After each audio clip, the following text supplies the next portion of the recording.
With warmer weather here, the focus is shifting to looking good with your shirt off. The trouble is, losing weight is still as confusing as ever for most people. It's constantly being overcomplicated or oversimplified. If fat loss was really just about eating less and moving more, 95% of diets would not fail. And yet here we are. But you're not broken. Your metabolism is not doomed. You don't need to starve yourself, live on treadmills, or cut out every single food that you love. What you do need is a smarter, sustainable strategy that actually fits your life and actually works long term.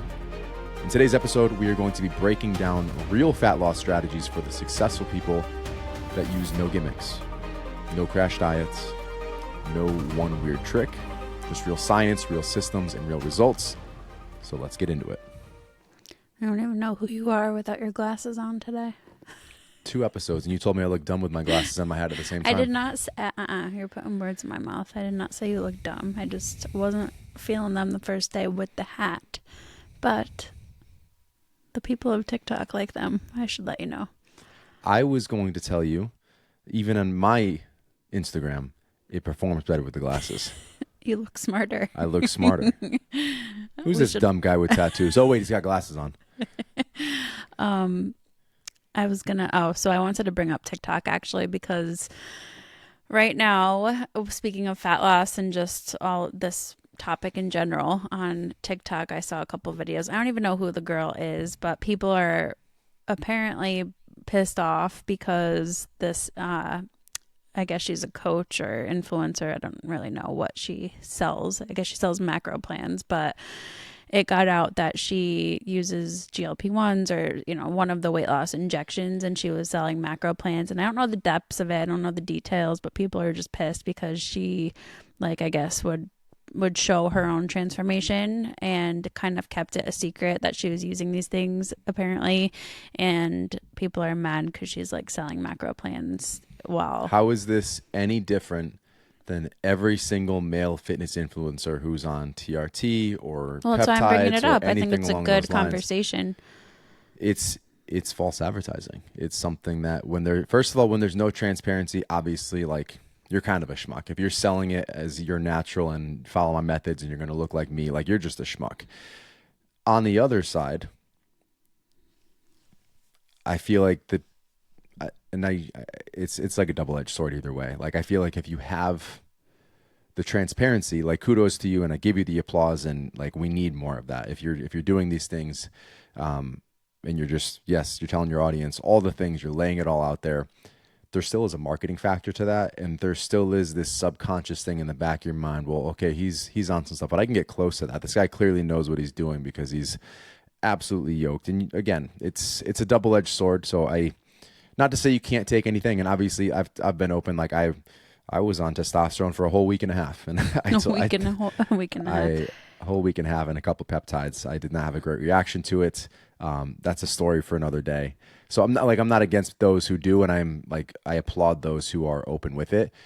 But there still is this thing, especially, I don't know how it is for women, you can speak to that, but for men who want that superhero physique, they just see that and they'll buy whatever that person's selling because they want to be the next Thor. That's the thing that's sucky about it, is that other women probably looked up to her or, were wowed by her transformation. And again, I don't know the full details, so maybe I'm getting things wrong here. I just saw a couple posts. Did she get caught, or did she end up explaining? She got caught. She didn't tell anybody? Well, someone tagged me in her comments because somebody... So Liver King scenario? I don't know how it got out, but it got out, and apparently people are pissed because she lied about it, which is fair. But someone tagged me. Someone tagged my account in one of, I don't know if it was her video or a response video of someone looking for who do we follow now for fitness tips and advice since this girl is a fraud or whatever, something along those lines. So that's how I found out about it.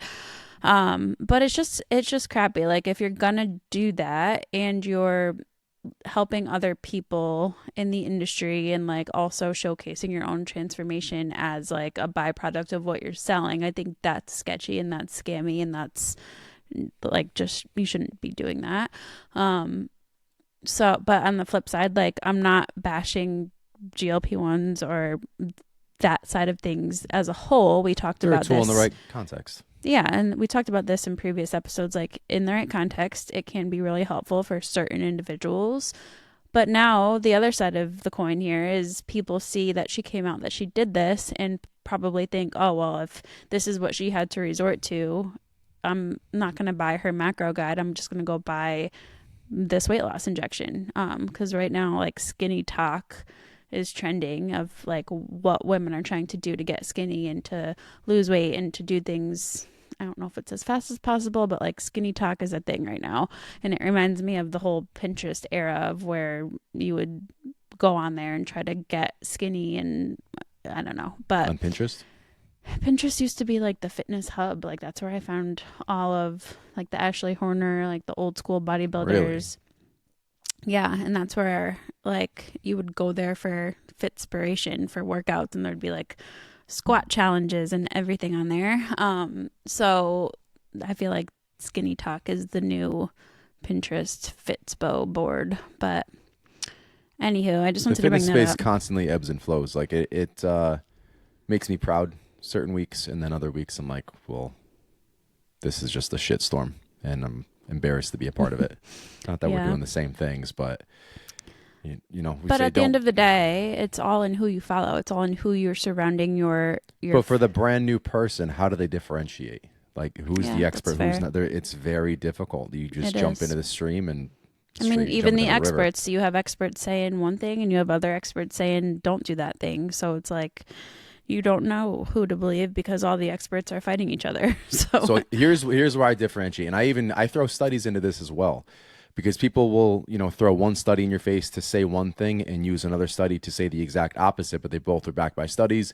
And then you'll have something like the food dyes, for example, and you have a lot of experts coming out and saying, well, these were bad studies. Yeah, there's a ton of studies about this stuff and a lot of data we've seen, but these were poorly run studies. So it's like everything is thrown back in your face to make a specific point, regardless of the amount of data or lack thereof. Like there's always a way to point it for you or point it against you in any scenario. I won't say any scenario, in most scenarios, which is why I have become over the last few years such a proponent of trial and error on yourself. Use science and data as your starting point to say there is some stuff here that's backing this potential concept. So let me try this for a month, see if it works for me. If it doesn't, I am not identifying with this thing. This they talk about releasing the ego and the sense of self. Like you don't buy into this as who you are anymore.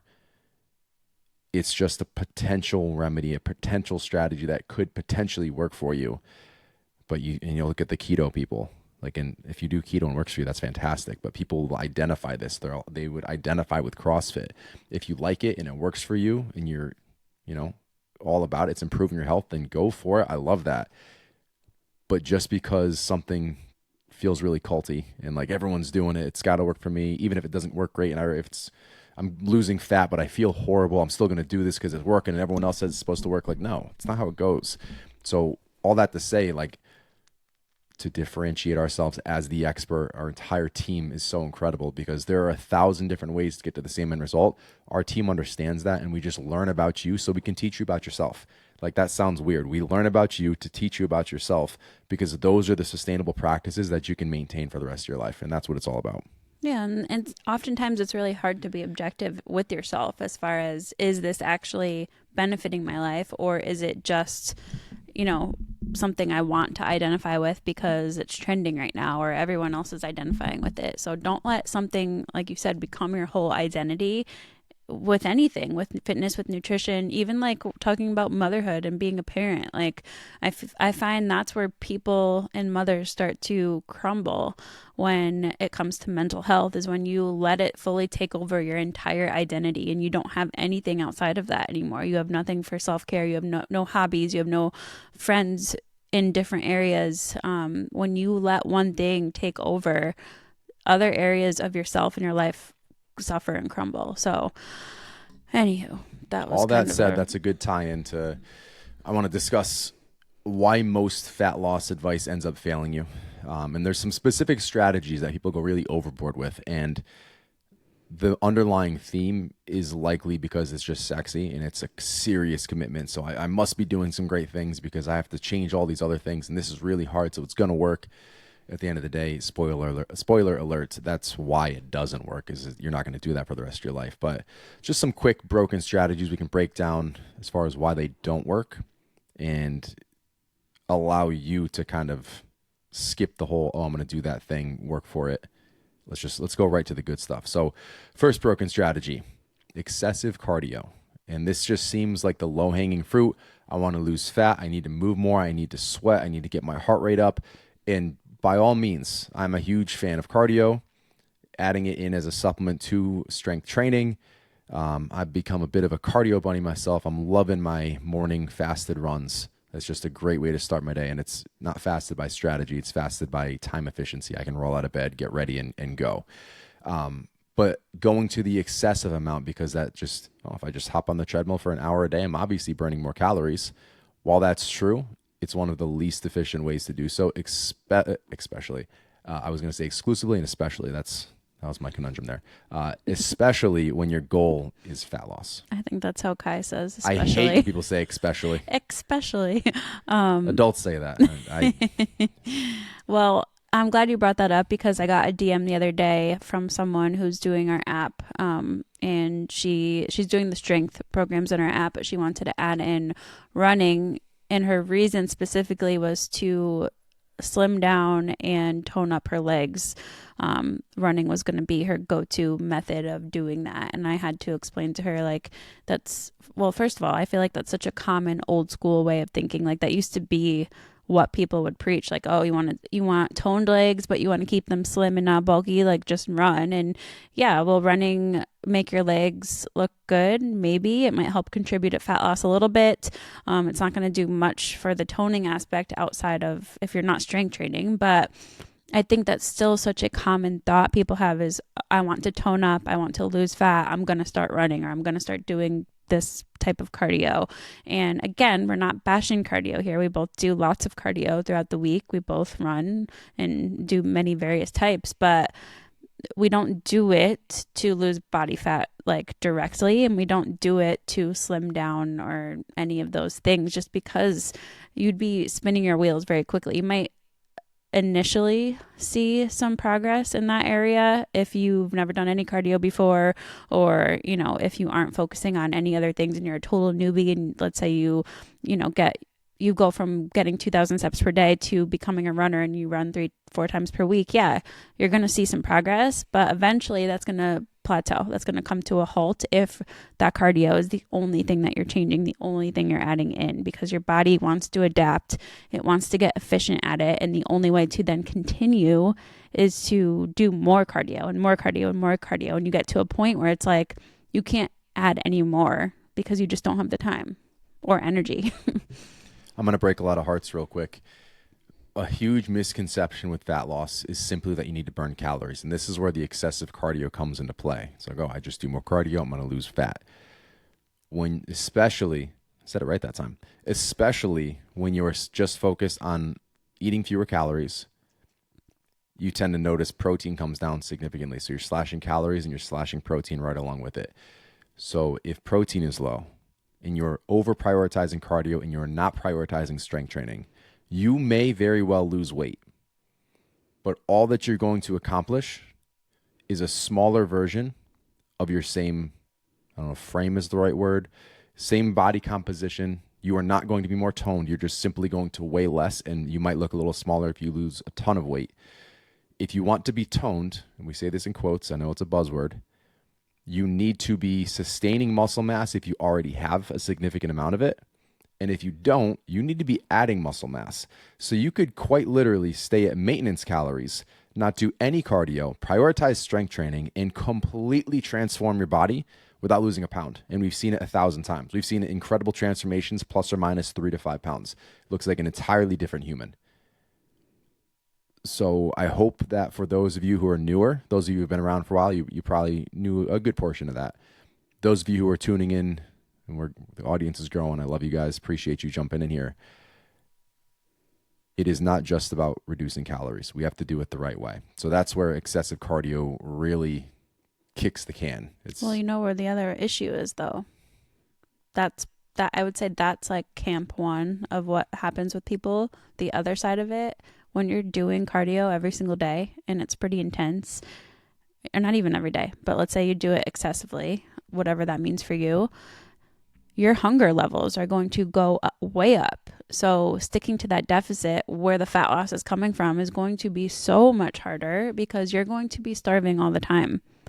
And we know when hunger is up, that makes it, I'm not going to say impossible, but when you're that hungry and you're already eating low calories because you're trying to lose weight and lose body fat and tone up and lean out and all the things, it's going to be really hard to stick with that. And that's where other people go wrong, is they'll be doing all the cardio, they'll be trying to stick to the deficit, but their hunger is so high, they're constantly going over. Or maybe they're sticking to that deficit during the week and they get to the weekend and you're so burnt out mentally, physically, that then you consume 3,000 to 5,000 extra calories and you're like in this never ending circle of losing the same 5 pounds and gaining the same 5 pounds over and over again.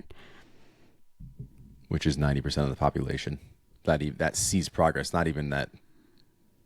I'll leave it there because it does lead right into our next section here. So another bit of fat loss advice that is just simply a broken strategy is those crash diets. When we reduce calories dramatically, we are likely compromising muscle.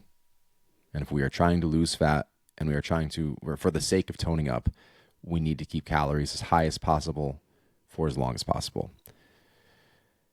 I want to tie in, we also have skipping meals. I want to tie those into the same thing because a lot of times we can skip a meal and it's a huge reduction in calories right off the bat. So I'm going to put crash diets and skipping meals together.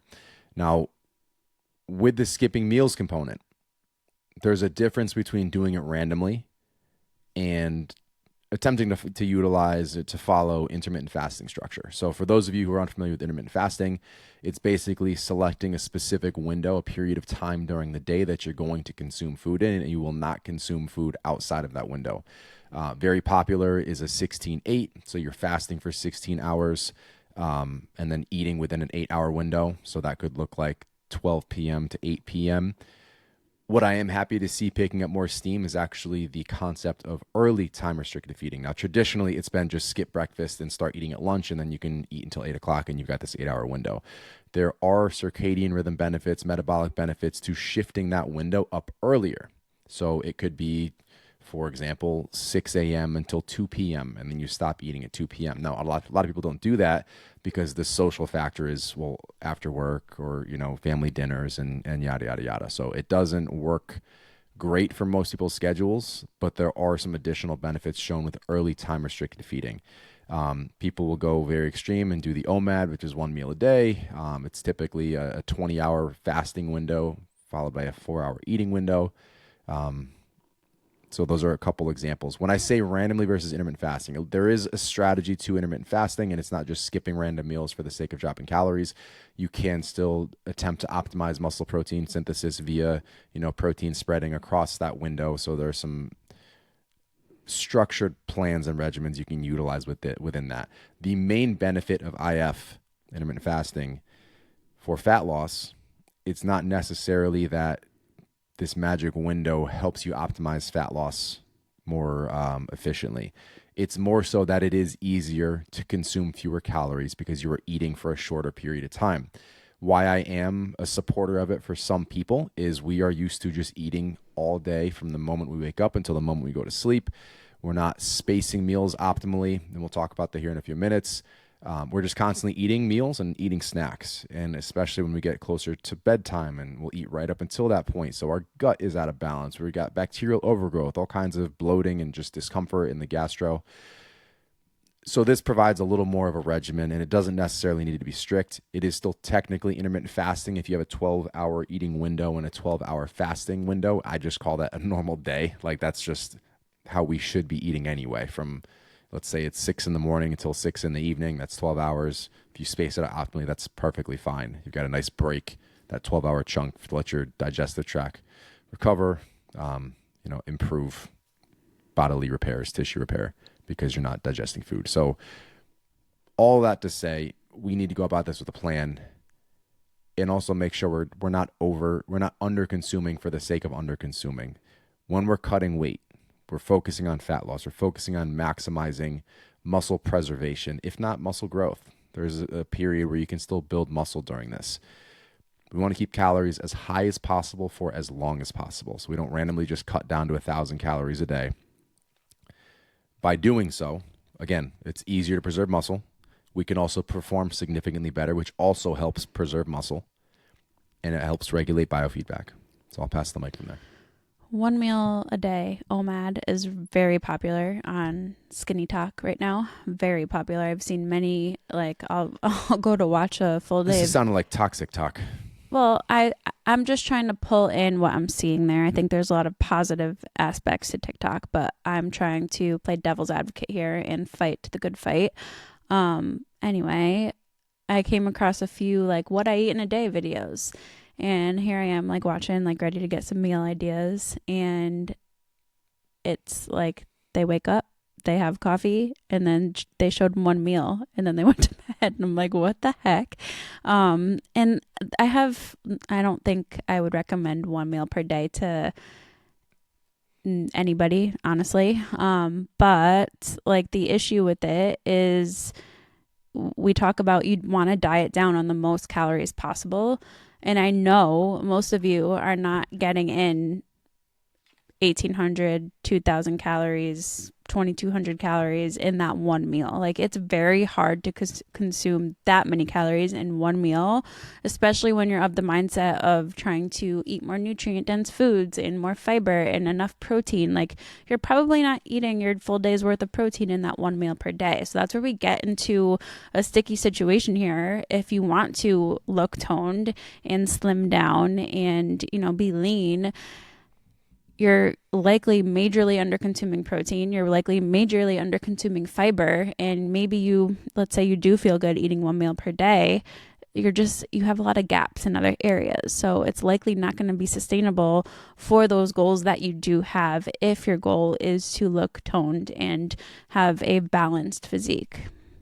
So I just wanted to put that input there because I don't know if it's just my algorithm, but I've seen a lot of 1 meal a day things going on. And it could be in conjunction with a lot of people who are on the weight loss meds who maybe don't have an appetite. But that's another downside of that, and something that you really do have to be mindful of if you are on them, is consuming enough protein and maintaining, if not gaining, as much muscle mass as possible, because that can be a problem down the road.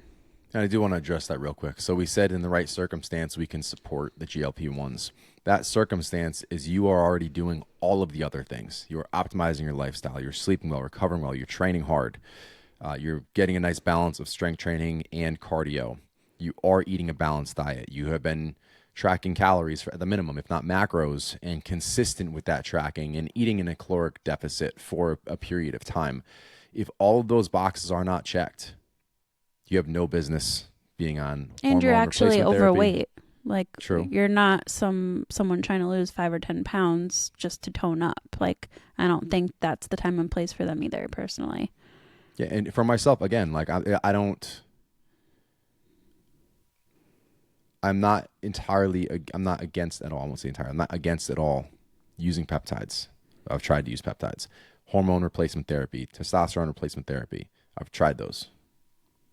Didn't go very well. And this was at the end of my Barrett's esophagus journey when I had recovered. It had been a couple years and I still had no energy. So I was trying all the things, and I have been optimizing my lifestyle for the last 10 years. So my threshold was everything has to be perfect before I even consider this. And it was. Everything was perfect. And that's what was so frustrating. So I'm like, all right, let me try this TRT. Let me do a couple peptides and see if that brings it up. And it did. I felt fantastic for the week and a half that I was able to take them. I felt great. And then I felt not so great. And then I felt not so great. My heart rate, the reason I stopped, my resting heart rate was consistently 10 to 15 beats per minute higher. I was talking to Sam Miller, and he was saying that could just be my sympathetic nervous system taking over, kind of becoming more dominant with the anabolics. So didn't work for me at the time. I may revisit this down the road. Luckily, and again, I think everything happens for a reason, that push to come back and revisit, okay, what else is going on? I ended up doing a gut map test, found some parasites, a ton of inflammation, bacterial overgrowth, very minimal good bacteria, which is so surprising because I eat a ton of fiber, clean diet. Like, again, I've been focused on being way more strict than most people need to, specifically to stop being a shell of myself. But it was a mess. So I ended up going through a kill phase, a rebuild phase, and a maintenance phase specific for my gut. And it was wonderful. Like, I'm back to me. I feel good. I'll continue to monitor all levels and all kinds of functional testing. We'll probably do an episode on those kinds of things here coming up. But I'm still very open. If I need those things in the future, I will take them because I'm already doing all the other things. All that to say, if you're not doing those things first, you got to start there. It's low-hanging fruit. It's free. You can maintain that for life. It's a no-brainer. It seems so easy to take the shiny pill, the shiny injection, the shiny whatever it is, because it's a shortcut, quote unquote. But you will end up right back where you started if you don't start addressing the root causes first. And that comes right back into the next broken strategy, and this is over supplementation. There is no magic supplement that's going to burn fat for you. You have to figure out what you can maintain. So I know I say there's no magic supplement. I think ephedrine back in the day was a magic supplement that was probably killing you, but it was burning fat. It was serving its weight loss purpose. So there is no safe magic supplement that is going to check those boxes for you. You're not going to out-supplement a bad diet. You're not going to out-train a bad diet, but it's balance and consistency. And this is where the L5 method that we practice and we teach to our clients comes into play. Those 5 pillars of health: training, nutrition, mindset, movement, and habits. Those are foundational pillars. Those are the blueprint we use to create a personalized protocol for each client. We have protocols that we implement for training, for nutrition, for mindset, for movement, for habits. All 5 of those are consistently implemented for our combo clients who are doing everything. And they're fine-tuned. They're adjusted. We might start off with certain things that make sense based on what you enjoy, based on what we've seen work with previous clients and what fits within your schedule. But you might not respond the same way as client A, B, or C, or you may not enjoy it. Or there's something else like, hey, this kind of falls in this pillar. I'd like to do this. Can we try that? Of course we can. And we're going to measure the data. And as long as it's effective and you're getting the ROI you're looking for, we'll implement it and we'll keep it. We'll build around those things. But if you don't have a well-balanced approach, you're just stacking everything. It's a house of cards. One gust of wind, everything falls over, and you start over. So as sexy as certain approaches might seem, if it seems too good to be true, it's because it is. And you will end back up at ground zero if you try to skip the line, unfortunately. Hey guys, real quick. If you've been listening and thinking, I need to start doing something for my health, but I don't have time for a full program, that is literally why we built the SDE Method app. It's a fitness app made for real people with real lives. Busy parents, working professionals, anyone juggling 100 things. You can get a smart, effective workout in around 30 minutes, some even closer to 20 minutes, and log out knowing you made progress. You can finally take the guessing out of your workouts. We have workouts designed to be done at the gym or at home, and you get access to all of them when you sign up. As life phases change, you can pick a new one that aligns better with what you have going on right now. And one more thing, we are also qualified for HSA FSA reimbursement. So just hit the app link in the show notes, start where you are, we'll help with the rest. All right, let's get back to the show. Anything you want to add to that? You covered my thoughts. Okie dokie. Well, the 3 pillars of successful fat loss is what we're going to dive into next. The first pillar being flexibility over constant calorie cutting. Now, why? Well, I'll ask you the question then. Why does extreme dieting tank your metabolism? Why does this become such a speed bump for people? When they just crash diet right away, maybe they see initial results. What happens from there? A few things. I think most commonly is, your body gets used to consuming a lower amount of calories. So what happens is that becomes your new baseline. And like you said, you might see some initial progress at first for a period of time, depending on where your starting point is, how much you slash calories down. But let's say, you start off your fat loss phase eating 1,500 calories. That's not giving you much wiggle room to continue going. So I think what a lot of people don't understand is they get a set of fat loss macros and they think they can stick to those fat loss macros for the entire dieting phase and they should see the progress and they should lose all the body fat in that one phase, not realizing that your macros are going to likely have to change and continue to drop lower for most people. Again, depending on where you're starting from, how much of a cut you're entering, you're going to have to continue to drop those lower throughout to continue seeing progress because your metabolism adapts, your body adapts to that new set point. And like we talked about earlier, the lower you go, the harder it is to keep hunger at bay, the harder it is to keep adherence up. So if you're cutting down and you're down to like, let's say 1,200 calories per day, for some people 1,100 calories per day, that's likely not going to feel great over time. Like if you're at that low intake for an extended period of time, your biofeedback is going to eventually tank. Your sleep's going to start being impacted. Your stress is higher. Your energy levels are going to be so low. You're not going to be seeing progress or making any progress in the gym and your performance.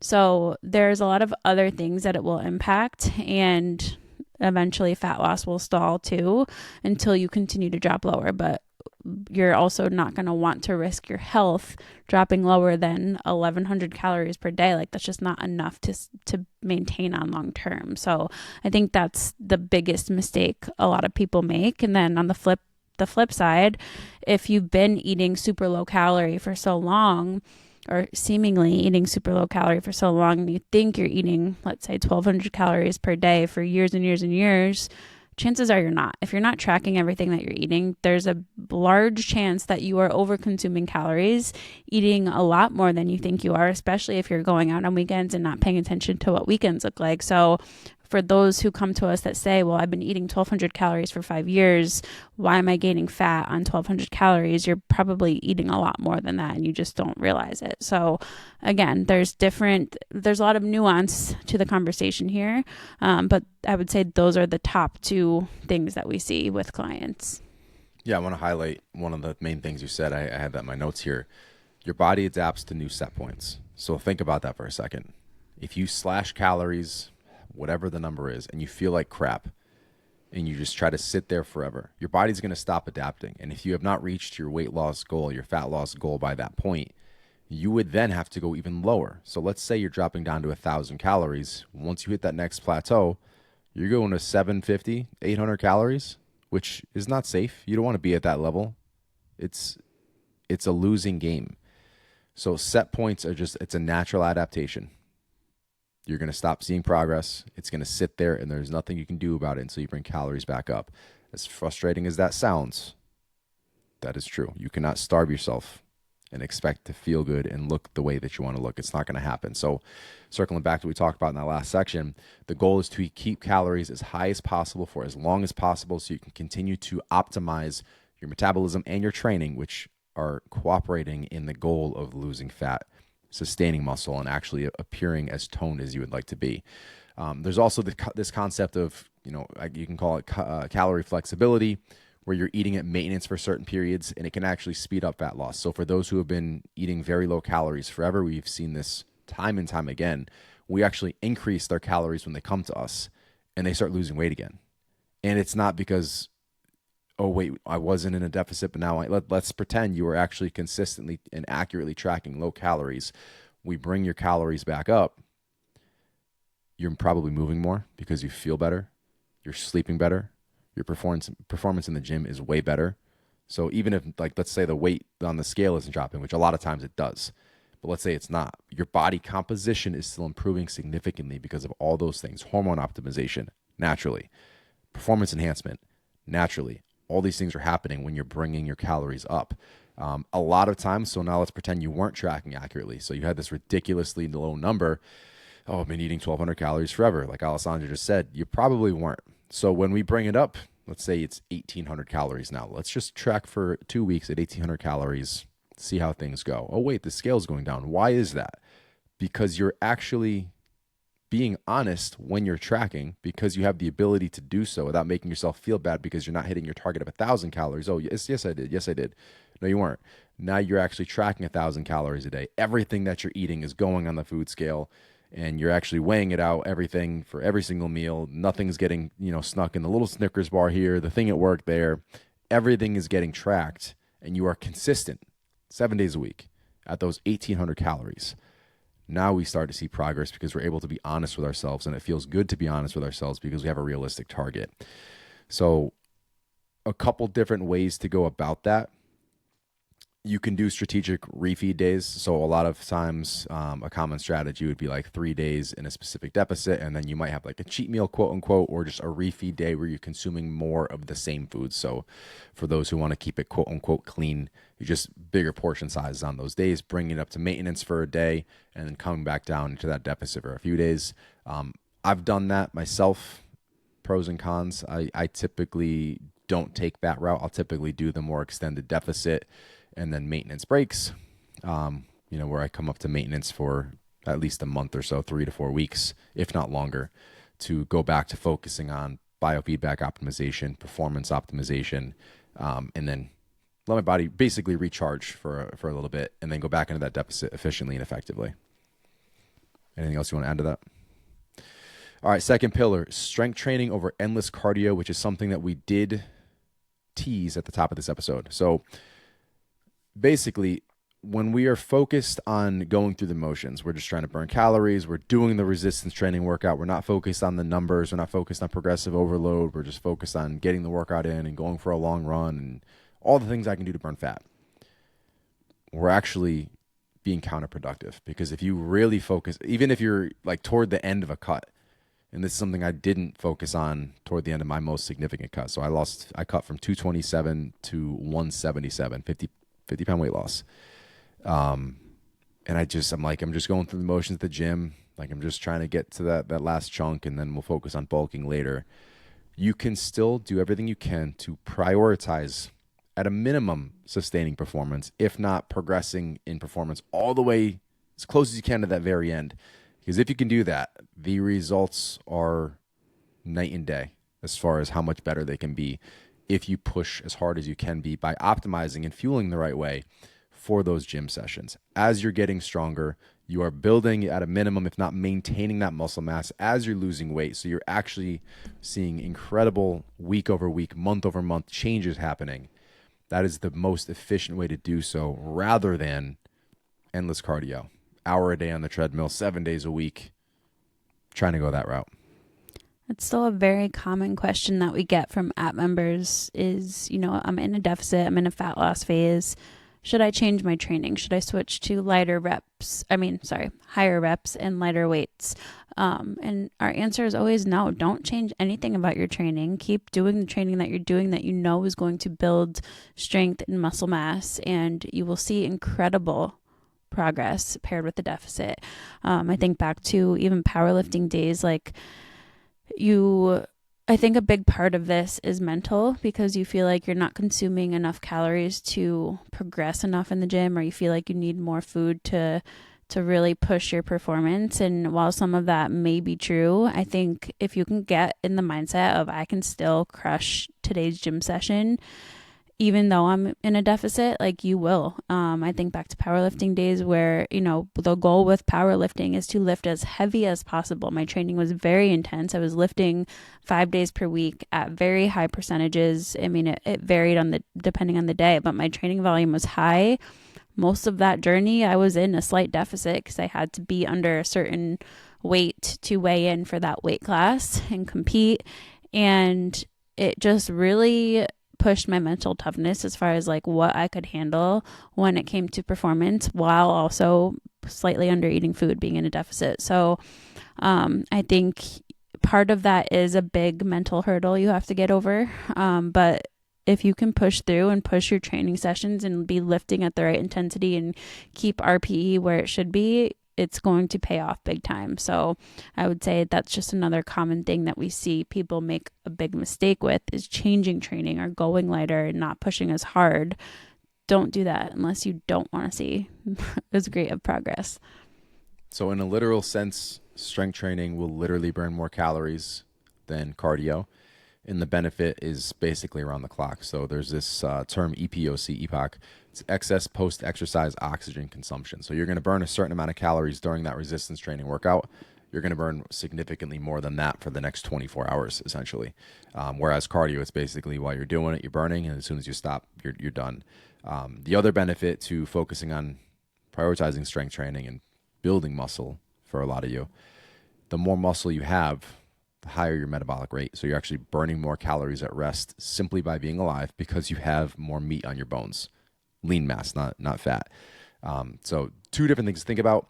And again, the main point with that is driving progressive overload for as long as humanly possible. When you can no longer progress, focus on maintaining throughout the duration of your deficit. Third pillar is going to be lifestyle integration over obsession.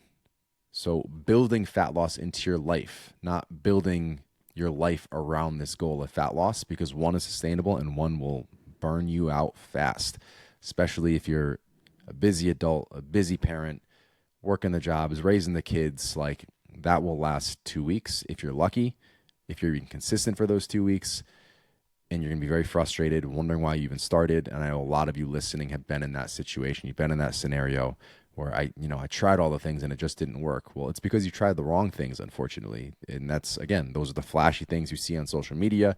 If I do this thing, I will lose weight because it is extreme. But you're not going to, because you don't have the capacity to be extreme, nor should you. But you literally don't have the capacity to do it for more than a very, very short period of time, which is obviously not long enough to see the life-changing transformation you're looking for. So we need to build that into our life. We need to focus on sleep. We need to focus on stress management. We need to focus on hydration, which are basically the invisible levers of fat loss, the things we're not thinking about. I want to lose fat. I'm not worried about optimizing my sleep. I want to get to the gym early and I want to go run. One of the polarizing discussions around fat loss, or just around health in general, is waking up early to go run. There was a bigger influencer who was discussing this, like you're stepping over dimes, or stepping over dollars to pick up dimes. And I understand it to a point. They push it to the point of like, don't do cardio. There's a balance there. We need to find the right times to get cardio in. We need to find the right times to get strength training in. And it might mean we're going from 6 strength training days a week down to 4. And then some of those we might do cardio before. Some of those might have their own cardio days. We're taking a full rest day. But we're building it into our schedule in a way that fits and that we can adhere to and makes us feel really good, and we're excited about it and we enjoy doing it, and we're getting all the benefits. The point of this is to make life better. All this is to make life better. It's not to build our life around a specific aesthetic goal. So we need to make sure that we're sleeping well, because it starts with sleep. That's foundational. If you're not sleeping well, you're not performing well, you're always in a bad mood, you can't show up for your kids, you're not going to have the performance, your hormones are going to be out of whack. And it doesn't take much. If you're under 6 hours, which seems like, oh my gosh, 6 hours, some of you might be saying, it starts there before you start seeing the decline in things like testosterone. If you're under that threshold consistently, we often see in men specifically, basically a 10-year age progression. So let's say you're 30, but you're sleeping less than 6 hours. The data shows most of those people in that bucket, that camp, actually have the testosterone of a 40-year-old. If you're 40, that's 50. So add 10 years if you're under 6 hours. And you might feel great. Like, no, I feel good. I can go. You probably forgot what great feels like. You can get by and you feel okay and you're happy, and that's awesome. But we want to at least hit that 6 hour mark. Ideally, and this might be ridiculous for some of you, and I get that, but 7 to 9 hours is the ideal camp. And it's not always going to happen, especially if you have young kids. But that's the threshold we want to work towards. What can we fine tune? It's not just, shooting for the moon. There's probably a way to get it done. How much can you adapt within your lifestyle to check that box? What are some things you can cut out that aren't adding value to your life to get a little bit closer? 15 minutes closer this week, a half an hour closer by next month. There is some lifestyle auditing that we can all be doing, and it's going to ebb and flow. Some phases of life you're going to do better than others, but it's just something to pay attention to. Stress management, whether it's meditation, whether it's mindful breathing when you need it in the moment, journaling, gratitude, these are all things that we discuss, and we've got full episodes on them. I'm just going to give you some high-level overviews here. Hydration, at a minimum, drinking 2/3 of your body weight in water in ounces per day. If you're active, it's significantly more than that. But at the end of the day, guys, it's consistency over everything. If you are on point 80% of the time for most of your life, it is so much better than being on point 100% for 2 weeks. It's long-term adherence. And that can go from a macro level, like over the course of the year, I was on point. I was perfect 80% of the time. It can be at a micro level. Today, I checked most of my boxes. And things are really hard right now, but I still checked 4 out of those 5 boxes. So whatever that looks like for you, just keep that in mind. It's consistency. So the habits, we talk about this all the time, the habits you want to implement are the bare minimum. Reading 2 pages per night before bed, because no matter how tired you are, how limited on time you are, you can always check that box. Literally going for a 2-minute walk, because you can check that box, whether it's on the treadmill, whether it's actually outside a couple laps down your driveway. These have to become unbreakable. You create an unbreakable chain, and every time you check a box, it builds momentum. It's a little dopamine drip. You feel a little bit better about it. And more often than not, you are going to go above and beyond those. You're not going to stop at 2 pages. You'll read the chapter. You're not going to stop at 2 minutes on the walk. You'll do a mile. You'll do half an hour. You'll do 15 minutes, whatever it looks like for you. So you'll go above and beyond that. But if you set the mark at a chapter, at a mile, at a half an hour, you will not show up the vast majority. If you're brand new to this especially, you will not show up the vast majority of the time. If you make it so simple, if you reduce that barrier to entry so significantly, I just have to show up for 2 minutes. That's the hardest part. I can do 2 minutes, and then it becomes the longer period. So set that bar low, but put something in each pillar. Training, nutrition, mindset, movement, habits. Figure out how to stack them, slide them in, and build on those for the long term. And it might feel slow at first, but you're going to wake up a month later and be like, holy shit, I feel good. I'm starting to look good too. That's how it works. Versus the 2-week sprint where you feel like shit. And you're like, I don't look that much better. Why am I doing this? And then you stop and you start hitting snooze in the morning and on life. Listen, if you're tired of the all or nothing cycles, the diet starts Monday, the I know what to do, I'm just not doing it feeling, we should probably talk. Our one-on-one online coaching isn't just about workouts and meal plans. It's about building something that actually fits your life. No cookie cutter templates, no guilt, just real coaching and real results. Plus, we've got a pretty big team, so we can even pair you with an expert who actually understands your lifestyle because they've gone through it too. If that sounds like what you've been missing, check out the link in the show notes to apply for coaching. Then we'll send you the link to book a free, no obligation consult call with our team. There are no hard closes. We won't even take your credit card over the phone. You'll get the details to sign up on your own time. And more good news, we are in fact qualified for HSA FSA reimbursement. One last thing, we even offer a 30-day money-back guarantee, so you have nothing to lose. What are you waiting for? Spots are limited, so apply today. All right, let's get back to the show. Preach. We got a little time left, guys. I guess we can do some rapid-fire myth busting. I'm just going to throw them at you, and you tell me why it's a joke. Carbs make you fat. We need carbs for fuel, to live, for energy. And as long as your calories are controlled, it does not matter how many carbs versus fat you eat. It's preference. You have to eat every 2 to 3 hours to speed up your metabolism. That's a hard pass for you. You guys have been listening to recent episodes. You understand we got that gut sweeping mechanism. And for all of us homies with the gut issues, this is a game changer. But there's no right or wrong number of meals you can eat per day. Try to spread them out evenly if you can. But at the end of the day, it's hitting that total macro calorie intake by the end of the day, dividing it up to whatever best fits your life.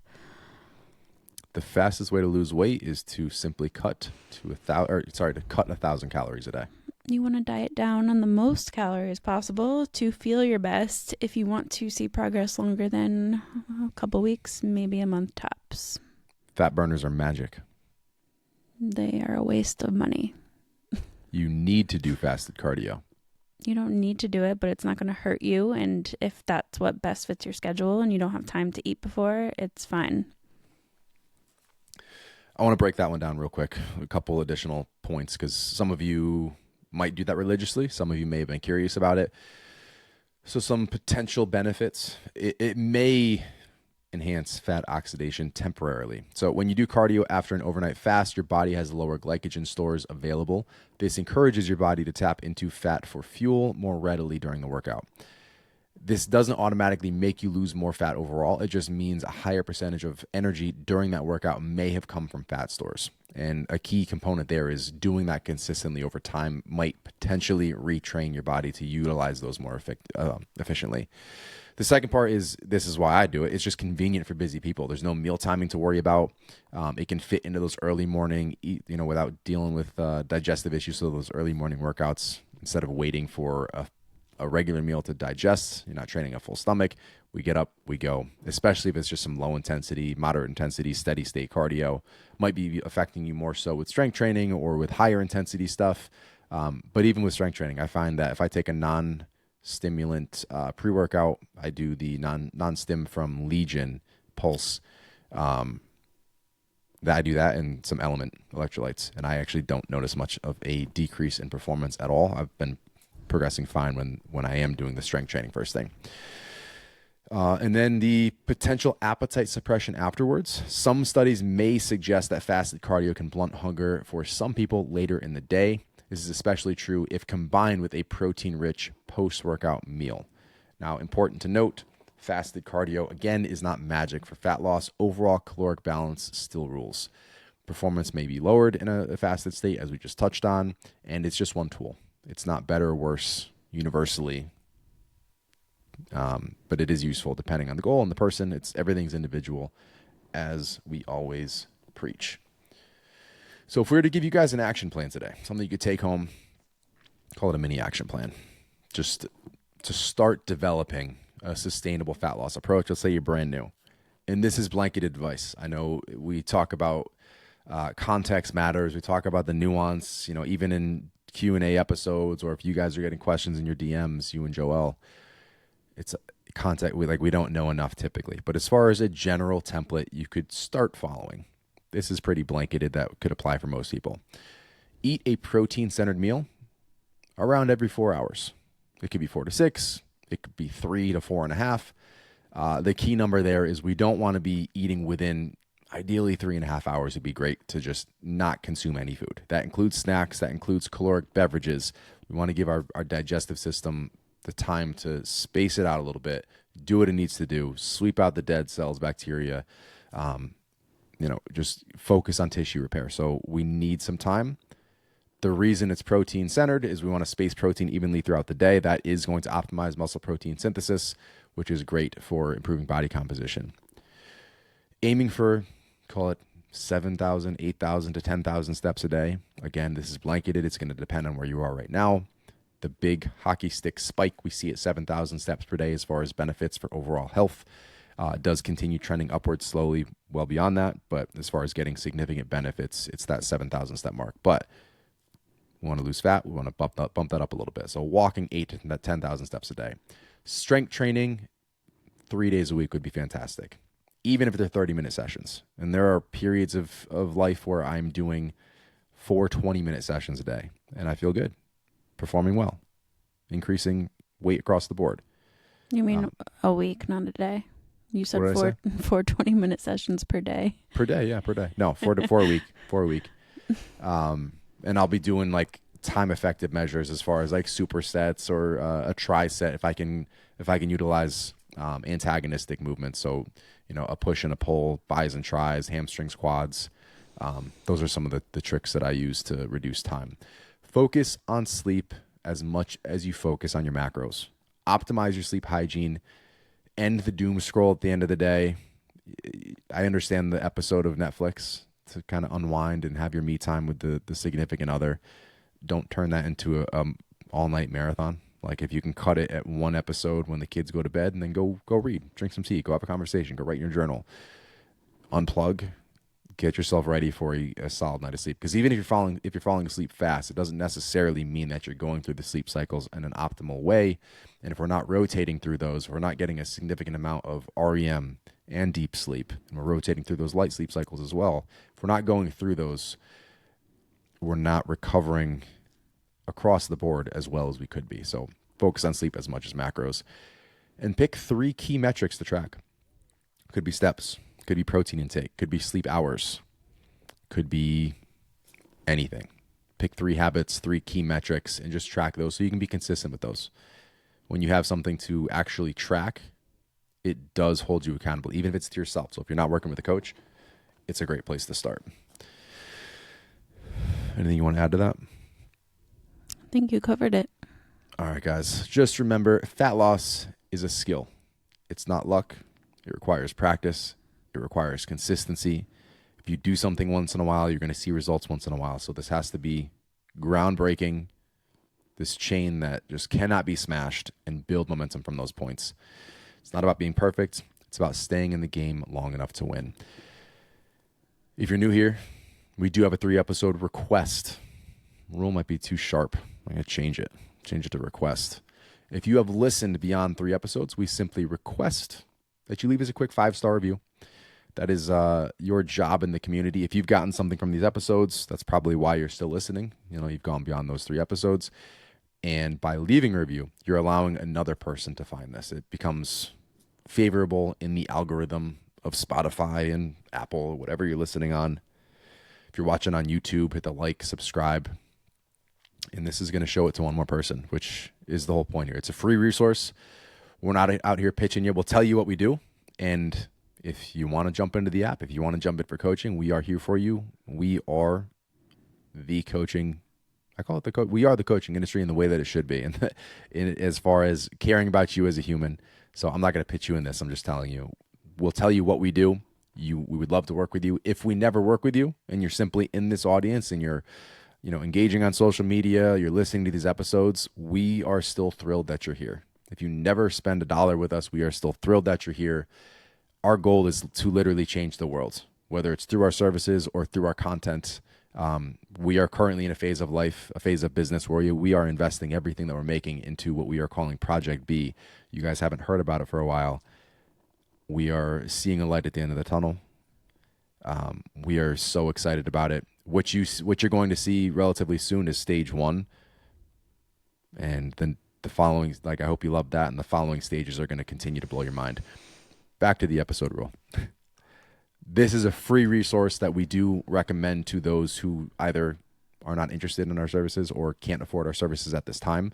We want to give you guys actionable steps, context. We want to create awareness because through awareness, we create change. We want to give you guys those tools, as many tools as we can for free to apply on your own. So by leaving that review, you are allowing one more person to find this, and that is so important in this mission. We're all in this together. You guys are the Fitness League. All of you as listeners, we are not the Fitness League. We are talking to the Fitness League, and that is you all. So please, please, please do your part. Share us on social. Share this episode with a friend or the episode that you found helpful. We greatly appreciate it. Thank you for being here. We love you. Where can they find you? I'm at Alessandra Skutnik. I'm at Josh Skutnik. Everything else you need is linked in the show notes.